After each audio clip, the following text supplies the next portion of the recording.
everybody.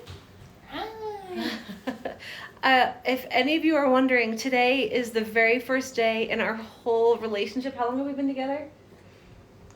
13 years. That I've ever seen Morgan wear a ponytail. Wait, hold on. I just want to document this. You did? Wait. Yeah. What's in the back of your head now? Just then? a bun. Oh my gosh. She came down the stairs today and I was like, what is wrong? Not wrong, but like, what is different? Like, who are you? I felt like a horse. Oh yeah, you got the bun now. That makes more sense. It's so funny when someone You gotta try new things, right? Yeah. Ponytails after 13 years. Yeah. Frankie's here. She's wearing one of my favorite outfits. It's such a good outfit. It was one that I bought during the pregnancy that felt like a million years. I indulged a bit in this cute onesie. And Roland has a matching one, but it doesn't really even fit him anymore. It's so sad. I know. The thing with twins being born two pounds apart. They're like different sized children now. Well, how's it going, everybody? We are going to be doing the letter P today. Very excited about it. We have perhaps a guest teacher. I hope you guys are ready. Are you ready, guest professor? Oh, is that how you draw a P? That is very interesting. Hey, do you still have ice cream all over your face? This is how we are getting through our days, ladies and gentlemen. We are bribing our kids with ice cream, letting them run amok, and using our technology in very, I will say we made an important ways. discovery today, though. Gio kept saying, I'm hot, I feel hot. And of course we have a temperature thermometer out, and we're checking his temperature, and we're really worried about everything. Then he followed it up with, I'm hot, I need ice cream now. So we understood at once that I'm hot means bring on the ice cream. Mm-hmm. The kids. And so now I feel much better about hearing. You know what, Gio? I'm uploading our letter of the day yesterday, the letter O in the background there. So you might want to open Photoshop back up. Hey, can you open Photoshop for me? Oh, good. Hey, could you just, or open Photoshop? You mind opening some Photoshop? Circle back around, please, to Photoshop. All right, that's enough for our lesson for today. All right, boss. You ready? You gonna go watch some Rainbow Rangers, Power Rangers, whatever they're called? All right, we are gonna get started here, Let's bud. hang out together. I'll go hang out with you. Okay. I want to play video games. You want to play video games? That's a great solution. I want to play video games too, but you know what, kid? Life is not just playing video games. Also, for some people it is. Some people will get paid lots of money to do that, actually, which is kind of amazing. So he's just carrying a chair out of the room and gonna play some video games. All right. Okay, I'm gonna go help Gio play some video games. All right, will you set me up here with the screen? Set you up. All right. Morgan is going to be out of the room for one moment. Hopefully just one moment. Oh, you've got a modification to your design there. Oh yeah, this was yesterday when I wanted to tell you how. How to space it. Yeah, so I measured this thing, and that's how much spacing we had there. Morgan was printing this yesterday on the Vandercook. They are not for pre-order anymore. Now they are ready to ship if you need that message in your life. Yep. They are on the website, which is really exciting. Okay. I think you're set up. Thank you. Whoa. Gio, holy smokes. That almost blocked my. All right. Do you see it blocked my head, God? I can imagine you bopped your head. Uh-oh, I lost my signal here. Let's try getting that back. Jessie Blazer, hi. Jessie! We miss you. Hope you guys are doing well. Got those 3 beautiful children now. I just saw your picture of that. Kiddos. Wow, time flies. I know. We did Jessie's wedding invitations it feels like many years ago. Yeah. Maybe 4, 5, Jessie. I can't remember. Oh my gosh, Gio is... Be careful over there, bub. He's sending the the little doorway bouncer thing in a tizzy. Okay. So someone says, yes. I did a hand-lettered card the other day, and I realized I really need to check. Let's see. the other day, and I realized I really need to spell check before writing it all out. Oh, I know. Gosh, isn't that the worst? I have done that so many times. It's the worst when you're doing like wedding invitations and then like you realize the name's wrong and then the other person doesn't catch it either and then they print. I don't think that's ever happened to us that it's actually printed that far. Once. Oh, it was the uncle or something. It was No, it was Carly and Alejandro's website on there. Save the date. I like how I still remember exactly. Oh my gosh. You had the wrong web. You did like you had written it like twice, or you had extra letter it was like because you were practicing. www. You were practicing your W's or something. So you just included a few extra ones on there. Different time. All right, Gio. All right, I'm gonna go try to distract Gio in another room. In the meantime, we are gonna get started on our letter P. Thank you guys for joining me for my letter of the day. Oh my goodness! I can't believe we're at P already. This is amazing. Olaf, if you're here, I don't know, I can't see the phone, but I hope you're feeling okay. I was just Snapchatting with Olaf in Iceland. She and her buddies run Reykjavik Letterpress, and we did a class up there, but she has the Rona, and she's not feeling very good, and... She might not want you to announce that to the internet. Sorry, Olaf. HIPAA. Oh yeah, HIPAA. Ooh, sorry, that's why I'm not a doctor. I mean, there's lots of reasons I'm not a doctor. But let's all hope that Olaf gets better because we need her in this world. Okay, so we are going to get started, folks. We're going to get started with our mono-weight Sans-Serif.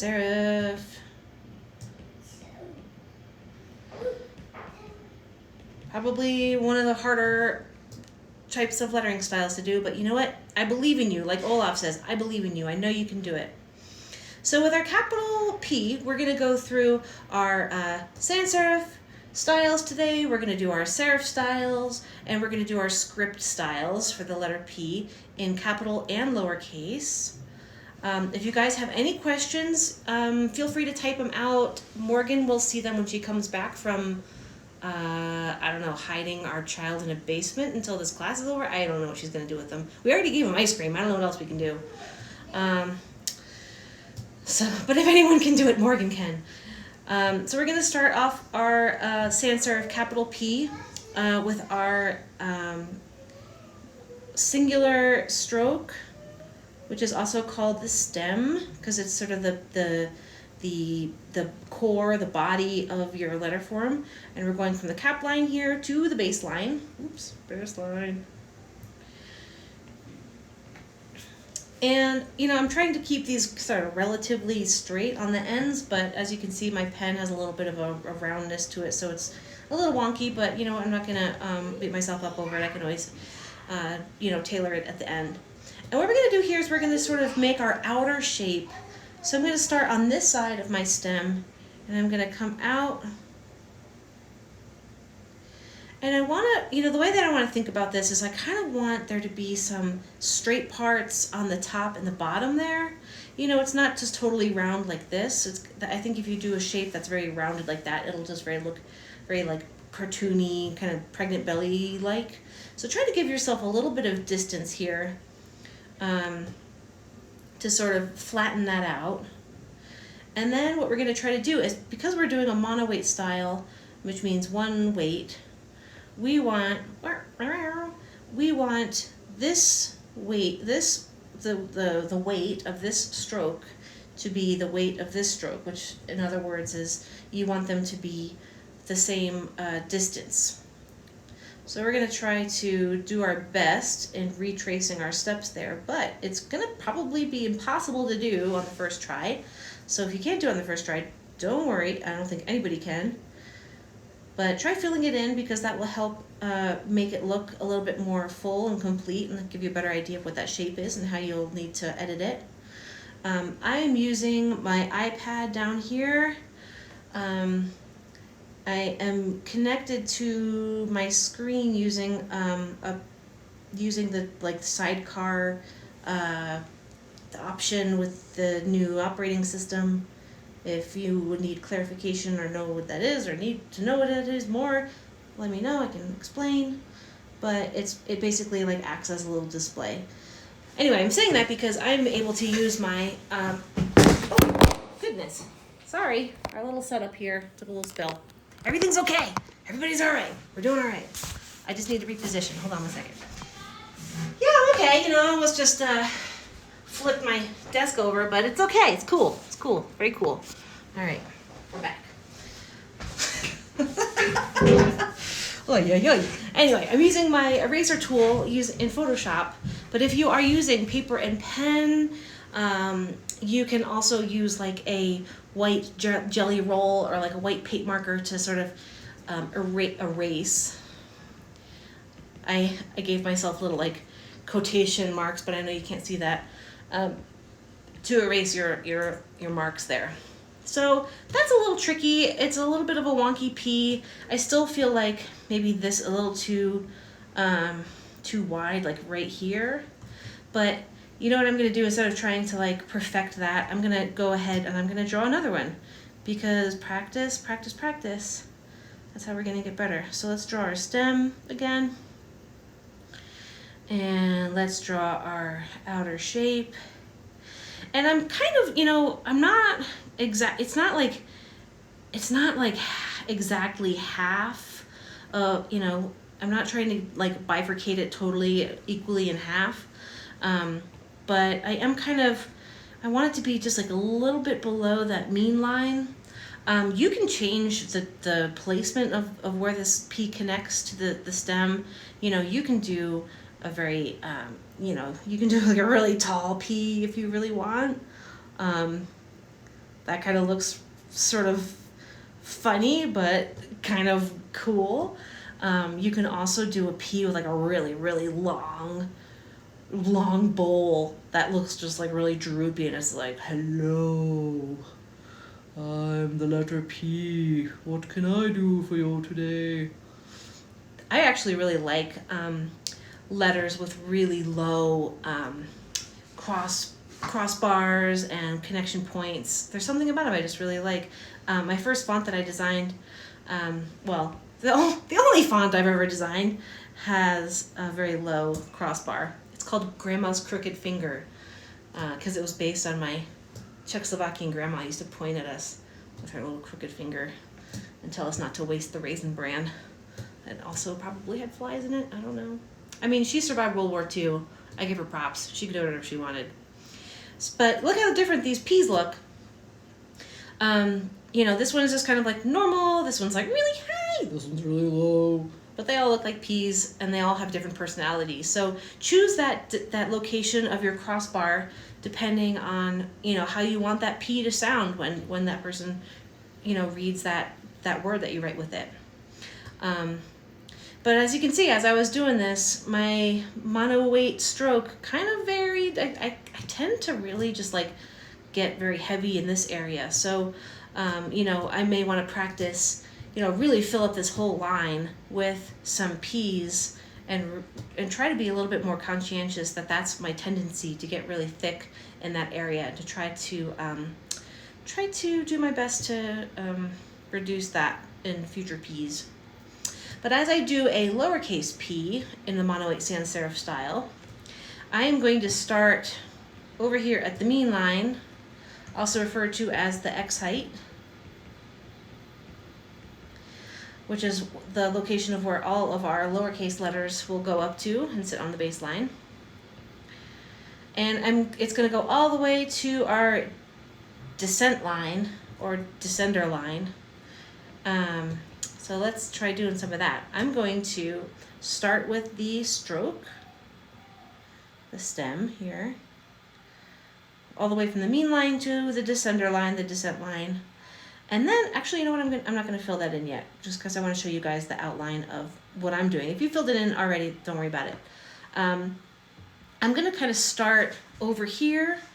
Notice I'm not coming out from the top here like I did with my capital P, but I'm gonna sort of jump out, and I'm gonna kind of try to round that bowl, but also kind of pinch it at this sort of angle on the top and bottom. And I'm gonna come down here and I'm gonna try to replicate that shape again. So you'll notice it's almost like this horseshoe shape or something. And the reason that I'm doing that is because I'm really trying to be conscientious of this negative space in here, which is called a counter. And I want that to really be able to have a very distinctive shape in this lowercase p. I'm going to erase that so you can see a little bit better. I'm going to actually go in, just give myself a little bit of a haircut there. That's not really helpful for you guys, I realize, but I'm like, oh, I need to... this is really bugging me now.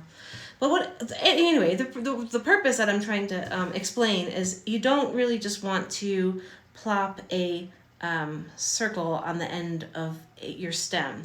It's just going to look like a ball rolled against a wall, and it just got stuck there. You want there to be some, continuity with these shapes. And I think maybe I drew this like a little bit too severe because I was going very slow. I recommend kind of drawing quickly because that will really capture your gesture and your sort of true intention a lot easier. The stroke on my bowl is really heavy, so I'm going to just thicken up that stem there so it looks a little bit. I also feel like maybe these are looking a little too flat. The counter is looking a little bit too flat. So let's try drawing this. You see that I sort of gave myself a little bit more of that running start through the stem. And I think that's going to decrease the amount of space that's flat in there and make it look a little bit more round and a little bit more natural. And I'm also trying to maintain a decent little crevice there, which can be referred to as an ink trap. But also you can kind of call this like a little terminal or a spur. And this space really helps to, define the shape just like this space down there does. So really be aware of your negative space. I'm gonna draw a lowercase p one more time. I think that one may be my favorite. And I think that one's my favorite because I drew it the quickest. I didn't really stop to think and explain what I was doing. I just kind of drew it. So yeah, try to just be swift and like not really in your head about it. And you'll try zooming out if you can, or just kind of stepping back and looking at your work whenever possible. But yeah, draw tons of P's, lowercase p's, all in a row. If you want to experiment a little bit, you can, try without giving yourself that spur up at the top. But I think what you'll notice is that it just kind of looks like a small capital P, or almost like even a backwards Q. It's a little disorienting to me when I see it like that. So try to maintain that little spur if you can, because when you do it like this, it's a little confusing. But there may be instances when you may want your lowercase p to look like that. So that's kind of the rule here. This is the rule, and then because you're an artist and a designer and a creative person, and you're the one making it, you get to say what looks what looks good and what doesn't. So we are going to move on to another type of sans-serif style, and that is one that has a little bit of what we call contrast. And contrast is really just a fancy word to explain that there's, your stem here will be a little bit thick, the bowl over here will be also thick, but your crossbar areas there will be a little bit thin. Because, if you guys remember, our rule is up and down, usually always thick. Crossbars, thin. If you're going up to the right, you're also thin. If you're going down to the right, you're going to be a little thick. So these are the rules, but also these rules can be broken. If you guys were with me on our letter M and letter N days, an example of that is I'm going to sort of draw them really small. The capital M is drawn like this. So this is thin and this is thick. But these two pieces abide by the rules. And then a capital N, you have two thin pieces joined by that thicker crossbar. So there are some exceptions. The uppercase Z is also an exception. I was like really excited to be able to like tell people that at the end, and just that was gonna be my big surprise at the end of the whole class, but now I just told you, so I guess you don't have to watch anymore, and you're at Z, and that's that, so goodbye. But yeah, so there's a couple of letter forms that do just kind of jump out of that rule, but for the most part, these are the rules right there. So with contrast, we are just going to try to make sure that our straights here are really thick, our crossbar areas there are a little bit thinner, and these two guys sort of obey those rules. But the letter P is not one of those letters that is a rule breaker. A P is pretty much follows the rules. Pretty much a rule follower, that P.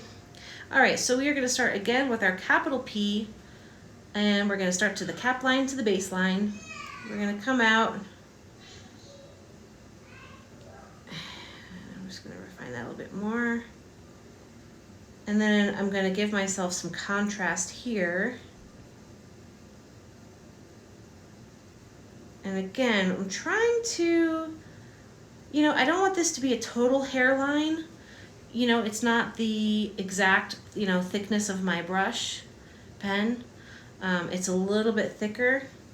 But what I'm aiming to do is make this stroke the same thickness as this stroke, and these strokes to be pretty similar in thickness. But let's try drawing that again. Again, we're going to draw our stem.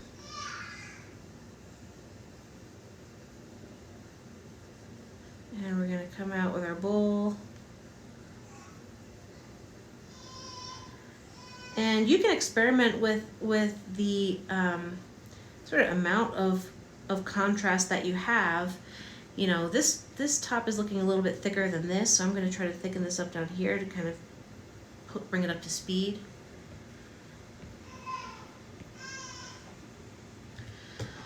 So if you want to, get experimental, you can, make a really thick, bold stem. And give yourself that bold bowl, but really try to be aware of that counter space and how that is going to define your shape. You want it to be legible, but that bowl looks really a lot thicker than that stem is, so I'm going to kind of thicken up that stem over here. Sounds like the kids are having a good time over there. Whatever Morgan's doing is working.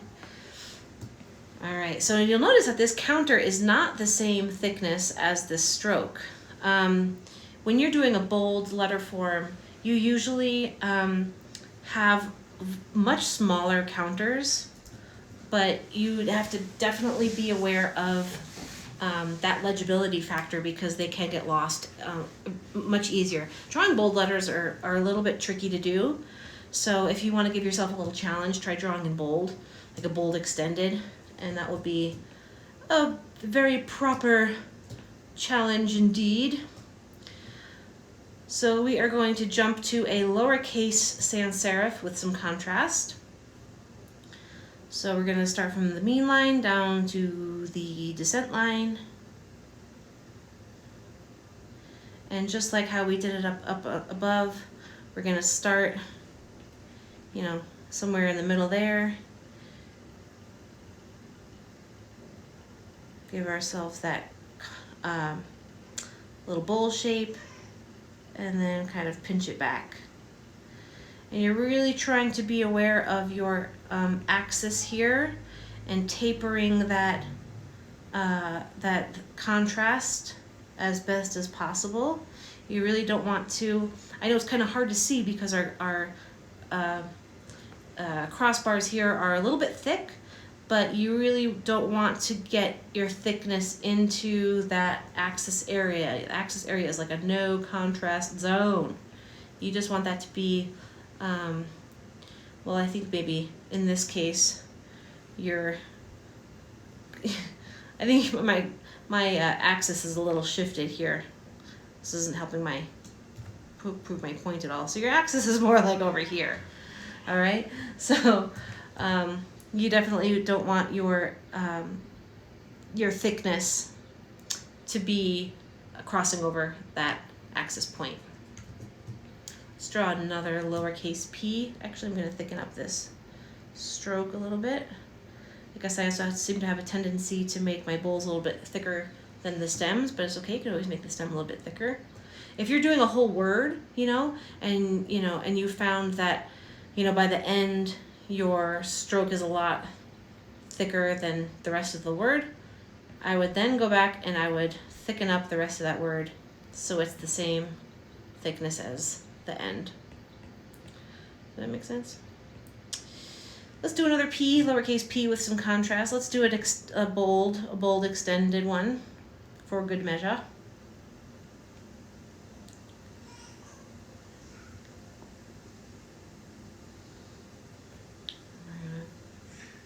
Come out again.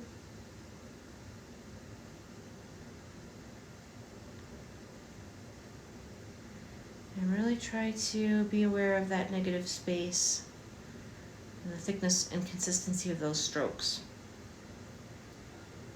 All right, PP. PPP. There we go. Those are some good looking P's. I'm happy with those.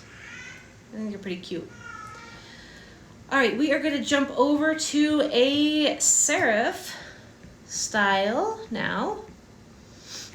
And if you guys all recall, the serif is the little feet on the end of a letter form. Feet. So serif means feet. Sans-serif, of course, sans meaning without. So sans-serif is no feet. Serif is feet. Serif is feet. So we're going to start with our capital serif P. So what we're going to do is I'm going to start at the cap line, I'm going to go down to the baseline, and I'm going to draw my serif as part of that initial stroke. Just because I like having those brackets nice and, continuous. Then I'm going to kind of start over here at the top. I'm going to kind of come out similar distance to where that bottom serif reaches out, and I'm going to kind of jump back out and continue my bowl, and then I'm going to give myself that nice little bowl contrast.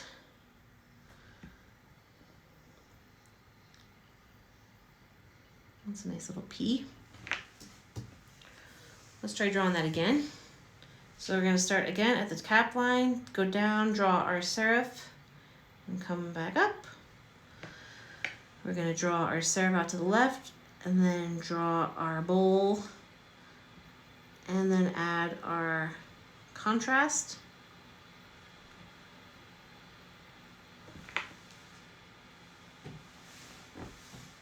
The fan of my computer sounds it's going really fast all of a sudden.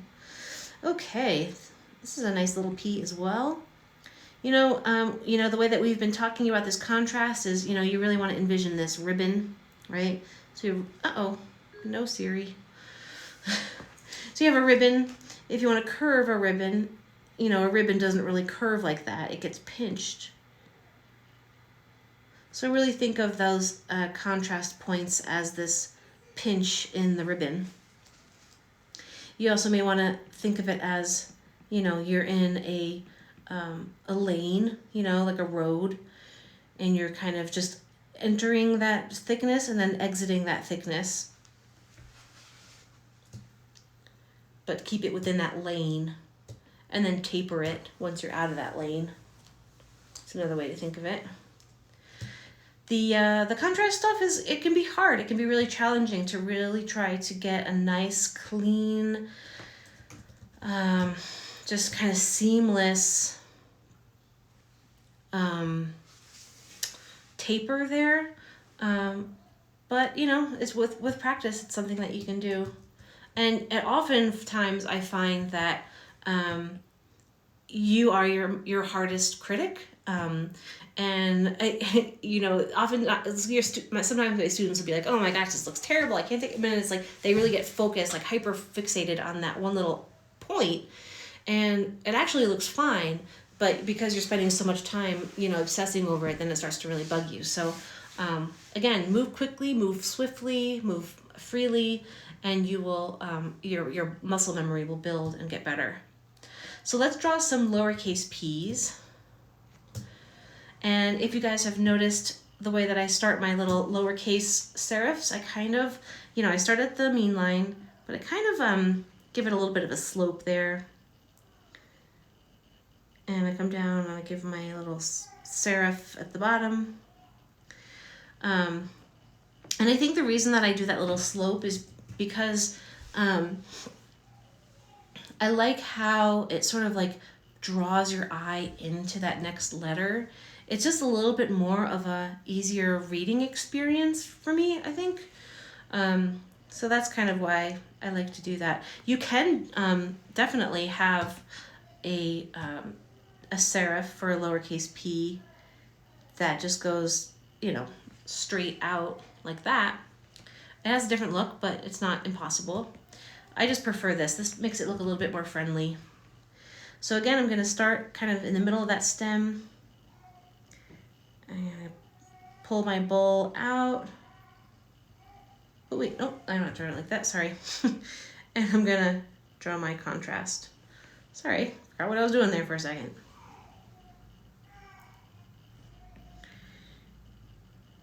All right, there's my little lowercase p. Notice I've maintained that little, those little ink traps on the top and bottom. And we have a nice little serif that just go off to the left. So this is what that would look like if you had a different kind of serif.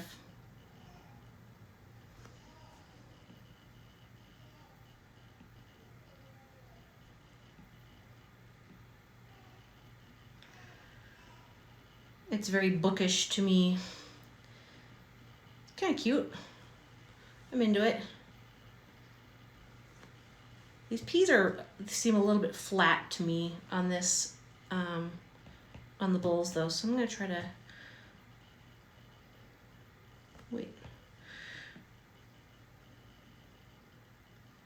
try to soften that up a little bit.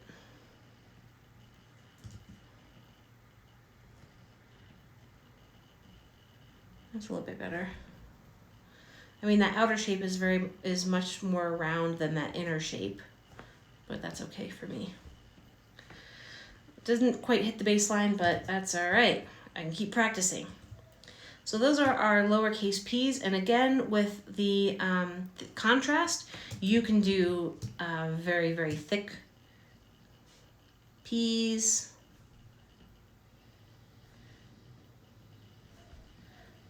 Or bold, whatever you like to call them. Thick, bold, husky, whatever you like. And that's a nice little lowercase p for that. You can also get pretty creative with your serifs. You can do a Slab Serif P.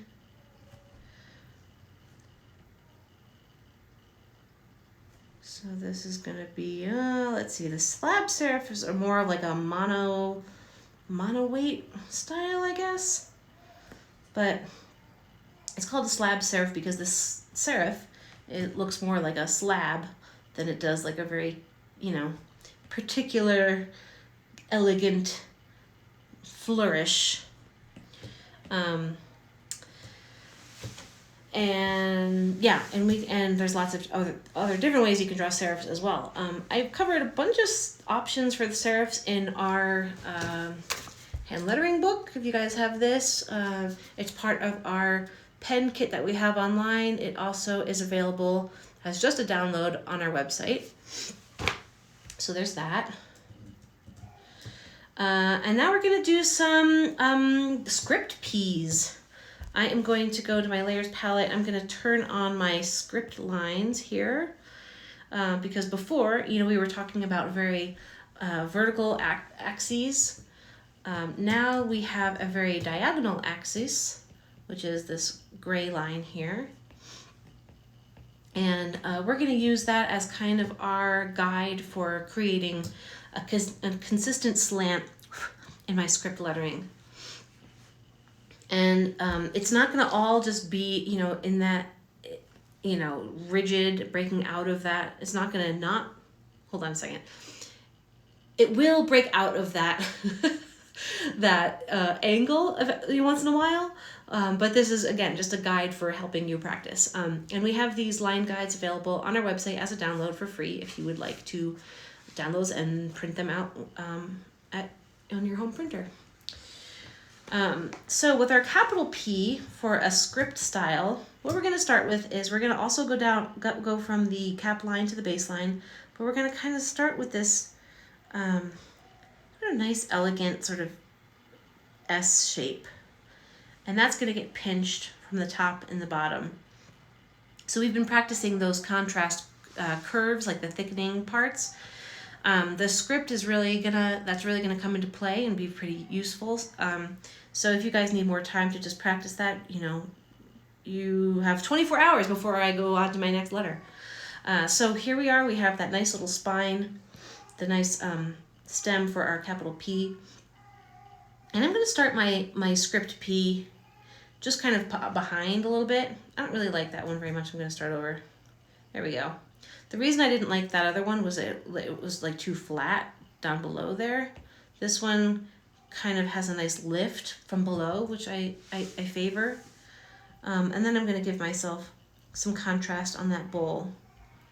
So with your capital P, if you wanna get very decorative, you can do something like that. So you draw your stem, and then you can do, and you'll notice that my bowl has extended out above this cap line, and that's okay because I'm really trying to focus on the height of the stem right now, and that goes from the cap line to the baseline. So all this other stuff is just ornament, and that's going to go all over the place. So as long as you try to keep, the bulk of your letter form in that between those guides, you'll be in good shape. But of course, this is hand lettering and you're free to break out of it if you wish. You'll notice that I don't close that gap there. That's just like a preference in how my P's have evolved. I just find it easier to do when I'm not trying to hit it. I also feel like I'm able to get a little bit more lift and a little bit more space to do some ornament and not trying to just like really make sure I hit that that top part up there.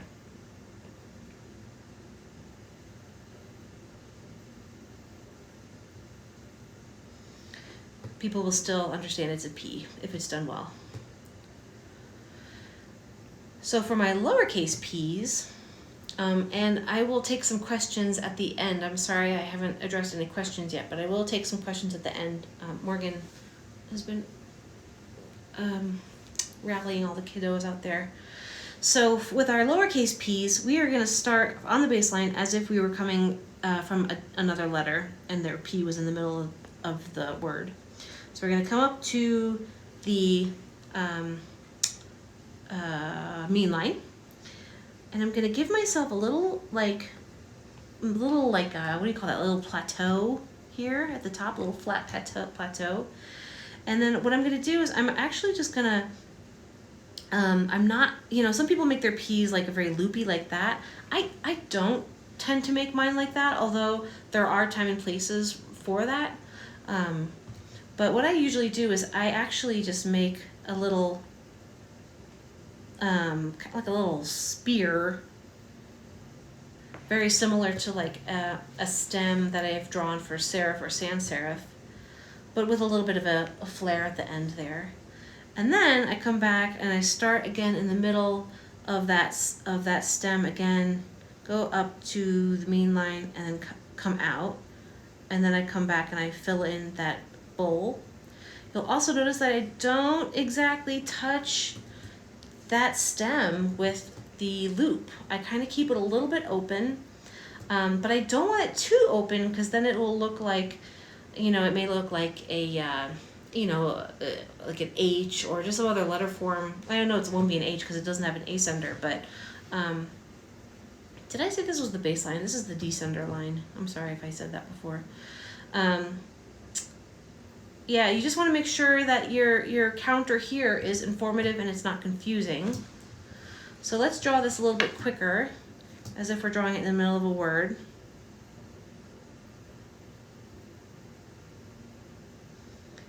I actually just noticed when I was doing this that sometimes I draw my P's and the tail goes inward, like that. Because I started drawing it, I'm like, why is this going outward? I actually usually draw them inward. Not sure why. Again, it's one of those things that have just like evolved in my practice that I just continue, and it helps me do my thing. So with these P's, oh yeah, you don't want it to look like a lowercase n if it's not if it's too far away from that stem. So with your lowercase p's, you have these 2 points, right? The terminals, the beginning point and the end point, where this line, where this letter gets connected to your other letters.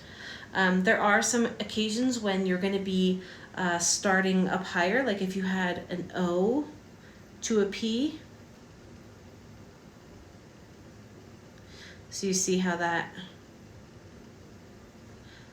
is jumping from behind, so you're just going to start your P up a little bit higher, but everything else is pretty much the same. I feel like the width of my bowl is a little narrow there. But you also may find yourself at the beginning of a word. In that case, you may just want to start with your stem, you know, coming out, you know, with no little beginning mark there. You may also want to just give yourself that little, what do you call it, loop, if you want. And I would actually do something on the inside there. This one looks a little too far away.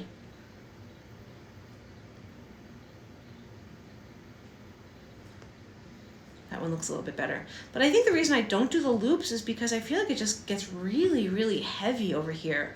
There's like too many lines intersecting, and you see it just gets a little confusing to me. So there's some opportunities where you may want a loop, and what you may want to do is like maybe make the loop a little bit lower down here so it's not connecting up here and getting jumbly with all these other lines. But yeah, I feel like this approach is a little bit more clean, a little bit more streamlined, and this one gets a little loop-de-looey. But let's try drawing this lowercase p in context of a word. Let's see. Yesterday Morgan was like, you should plan your words out in advance. And I'm like, yeah, sure. That's a great idea. I'll do that tomorrow. And then of course, I didn't. But word with the letter lowercase p in it.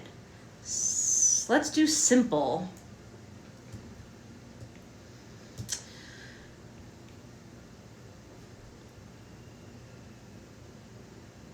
Those M's, those I's yet. The S is new, haven't done those S yet. All right, oops. So I was just actually getting ready to explain what I was doing, and then I got caught up. So I'm gonna come up from the M, I'm gonna give my space there, and I'm gonna create that stem, and I'm gonna come out towards the top because I'm connecting to a lowercase letter that has an ascender, and I'm going to jog out and meet that connection point. And the same thing with that E. I'm going to jog that E out. And I'm going to finish up with that S. And the tittle of the I, of course. So we'll do this one, and I'll also do one with a capital P. I feel like these, the thicknesses are pretty even in this word. I'm pretty happy with that so far. The L looks maybe a hair thick, but I still think it's doing all right. Simple. So you'll notice some of these letters, you know, you have this S that just kind of comes out at a taller point. You know, that P kind of comes out at a taller point, but you know, you have your I's and your M's that just start from that baseline there. All right, let's do a letter with a capital P.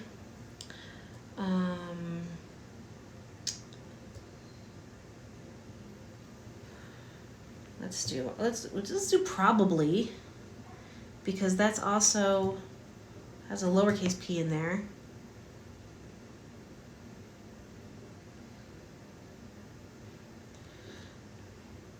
The thing about your uppercase letters in script is that you hardly ever do all caps script letters, so that's why I often am able to make an ornament on that left-hand side of the letter, because your right-hand side is really, you know, that is like saved for like legibility zone only, you know, don't mess with that zone. But anything like left of this is definitely like ornamental, you know, ornamental free zone. So the letter P, you know, I have it kind of spaced out from here to here, but just because it goes to here doesn't mean that I need to start my next letter over here, because then it's just going to be a little far out. So I actually want to come down beneath that letter and start, and you know, make use of this negative space down here to create my word. So my O starts up high. I'm gonna come to that mean line. I'm gonna jog it out. Did I say probably? Probably doesn't have a P in it. What the heck am I thinking? I was thinking of a B. I am losing my mind, I swear to God. All right. I am probably losing my mind.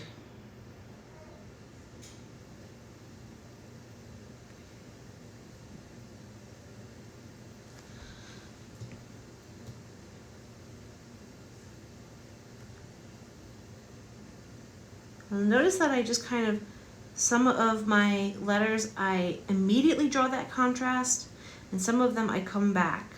You know, the more that you do this, the more comfortable you'll get with your rhythm, and you really want to just focus on maintaining that rhythm and doing whatever it takes to not, you know, break out of that zone. Because once you kind of break out of that zone, it kind of just messes you up. So if you think that, you know, by making the contrast of the B's is gonna, you know, just kind of, you know, distract you for a little bit, you can always come back and do that. But if it helps you feel like that you finished that word and it helps you, then you're welcome to. What is a word that has a capital P and a lowercase p? Pimple. Pimple does. Let's do that one. Everyone's favorite word. Although probably now is a good time to get pimples because nobody is seeing you. That was a disaster. I also was thinking that it's a good time to experiment with some hairstyles. I think Morgan was like, yeah, ponytail. Oh, I should have done ponytail. Now, with our pimple here, over here we started our R underneath, but you'll notice that if I start my I, you know, I could start it like this, but normally, I feel like with the letter I would just start it like that. So it's up to you whether you want that sort of running start or not. I prefer it to not do it in this case.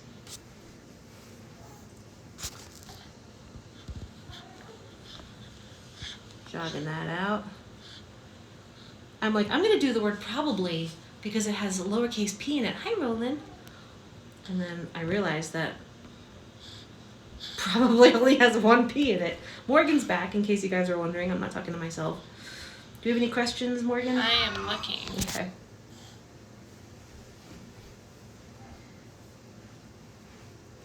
Liz suggested round and pinch. Round and pinch. That's probably in reference to the curves, drawing the contrast. Pimple. Pimple looks so nice when you draw it in script. Let's add some like little Okay, I think you're good. pimple. You're happy, Marks? Yeah, like a nice little pimple. Happy pimples. In the probably, why is the thickness of the R on the right, but the thickness of the Y is on the left? Good question. R's are one of those funny letters that have those exceptions to the rules. If you did a lowercase r, well, I wouldn't even know how you would do that. So you'd come down this way, maybe? I don't know. It's you don't usually make that upstroke. Remember we were talking about that line that goes up as thick, but because this part of the Y is actually coming down, so it sort of falls into this this category instead of this category. Y's are also one of those letters that are the exception to the rule. And you'll notice that when we get to R the or Y. Yeah, when we get to the R's and the Y, we'll spend a lot more time talking about that. But yeah, R, as you can see, would just look totally silly if it was on both sides. It doesn't really look like an R anymore. And this, of course, is derived from more brush strokey calligraphy origins. And sometimes, sometimes I draw my R's and I have more contrast on the top, but never on that upstroke. Alrighty, I hear one of the children screaming, so I think we are going to say goodbye for today. Thank you for joining us. This was great. If you guys want more, we have, like I said before, we have our hand lettering guide available on our website. You can get that solo as just a download, or you can get it as part of our pen pack that has our favorite pens in there. Don't forget to download your line guide for our next class, also free on our website. If you guys like this class, and we hope you do, feel free to send us a couple of bucks through Venmo if you are able to. We realize that not everyone is able to, and that's why we are doing this for free, because we would be losing our minds. We are kind of starting to lose our minds, but we'd probably be losing our minds a lot more if we weren't doing this class. So if you guys like it, our Venmo name is Arley Rose. That's ARLEYROSE. But don't even worry about it if you can't. I have a special guest who wants to say something. You look like you have something really important to say, Rolly. What do you want to say? He says, "This is crazy. When are we going to get to the R? I just want to talk about the letter R. The letter R is really, really, really respectable." I was trying to figure out a word that started with R. There's Olaf. I hope you're doing better, Olaf. Feel better. Drink lots of water. Oh, I'm sure she is. But yeah, we'll be here tomorrow, 2 o'clock Colorado time. That is 8 p.m. Icelandic time. And we will be doing element OPQ. Q is a good one. You don't want to miss that one. All right. You want to say bye, Rolly? Bye, everybody. We'll see you tomorrow. Oh, he looks so terrified. Time to go take a poop. No. Or a nap. Or just look at the wall. Bye. Bye, everybody. Don't shoot me. Probably. Let's do probably.